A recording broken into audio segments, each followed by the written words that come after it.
At gusto ko lang pong sagutin ito, sir, na ako po'y nabanggit nyo doon na maybe lip service lang yung panawagan natin.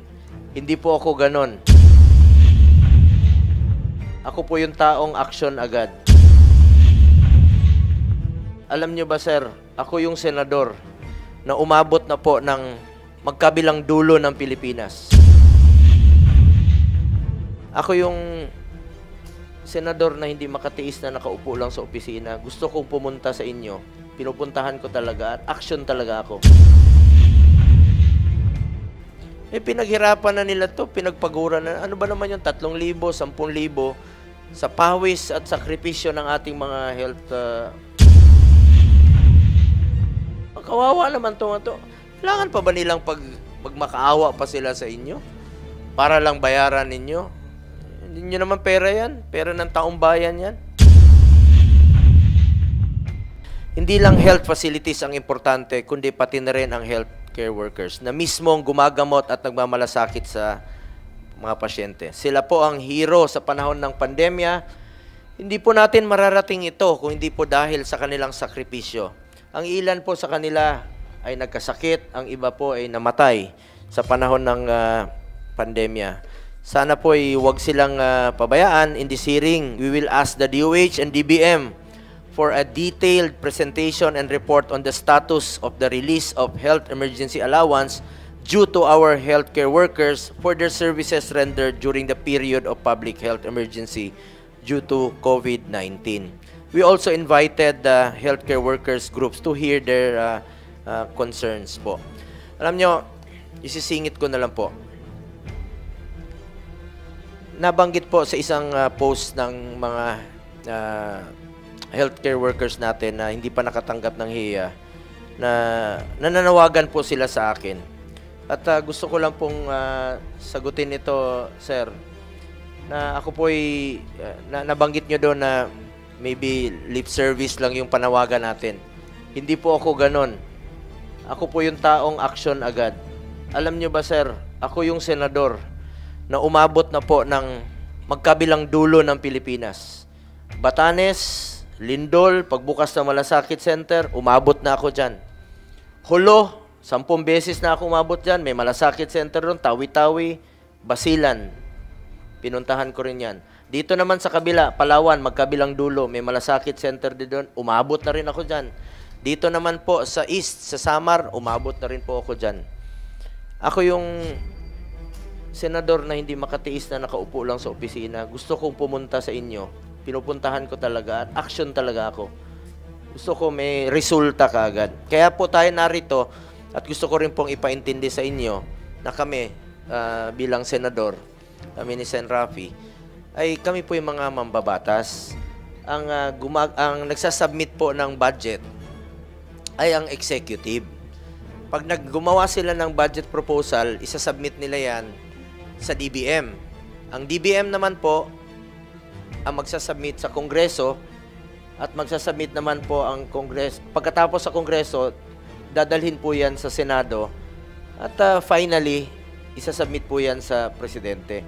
So tatanungin natin sila ngayon kung ano bang naging prioridad nila at isa ho ba ang health emergency allowance sa naging prioridad nila dito sa paglalaan po ng pondo. Ako po, hindi po ako tumitigil mag-appeal sa kanila na bigyan po ng prioridad itong health emergency allowance dahil services rendered na po ito. Pinagpaguran nyo na po ito. Pinaghirapan nyo na po ito.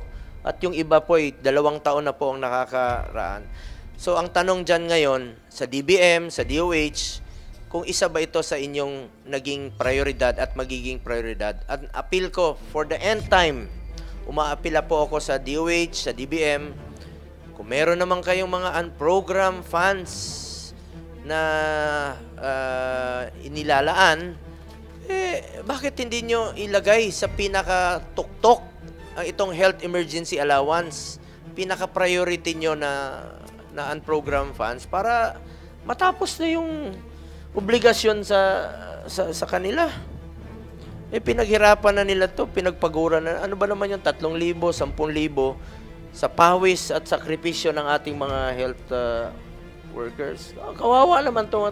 Kailangan pa ba nilang magmakaawa pa sila sa inyo? Para lang bayaran ninyo? Hindi nyo naman pera yan. Pera ng taong bayan yan. Another aspect we shall also look into is the welfare po nitong ating mga kababayan. No? Health is wealth. Health equates to the life itself and must remain a top priority for Filipinos to be able to work and provide for their families. Kaya dapat tayong maging handa sa anumang banta sa ating healthcare system. Nababalitaan nga natin na tumataas ang bilang ng kaso ng pertussis at tinatawag na whooping cough, no? Umaapila rin po ako na maglatag ng mga interventions at sa kooperasyon ng mga komunidad ay mababawasan ang paglaganap ng naturang sakit at maiwasan na may masawi sa ating mga kababayan. At marami na po mga lugar ang nag-declare ng state of calamity, including Iloilo. Umaapila rin tayo sa ating mga kababayan na voluntaryong magsuot ng mask. Kung hindi naman po ito sagabal sa inyong parte, nasanay na nga tayo nun na magsuot ng mask. Bakit hindi kung kailangan, no? Lalo na ngayon na kumakalat po itong pertussis. Huwag ho tayong maging kumpiyansa. Kung hindi naman po sagabal, I encourage you to use face mask. With that being said, a part of the oversight functions of this committee, it is incumbent upon us to be updated on the state of our healthcare system and the status of our efforts to further improve it. If necessary, we will call for a weekly or even monthly hearing to check whether the progress of programs involving health. Magtulungan po sana tayo para makapagbigay tayo ng maayos na serbisyo po sa ating mga kababayan. Nabanggit po sa isang post ng mga healthcare workers natin na hindi pa nakatanggap ng HIA na nananawagan po sila sa akin. At gusto ko lang pong sagutin ito, sir, na ako po ay nabanggit nyo doon na maybe lip service lang yung panawagan natin. Hindi po ako ganon. Ako po yung taong action agad.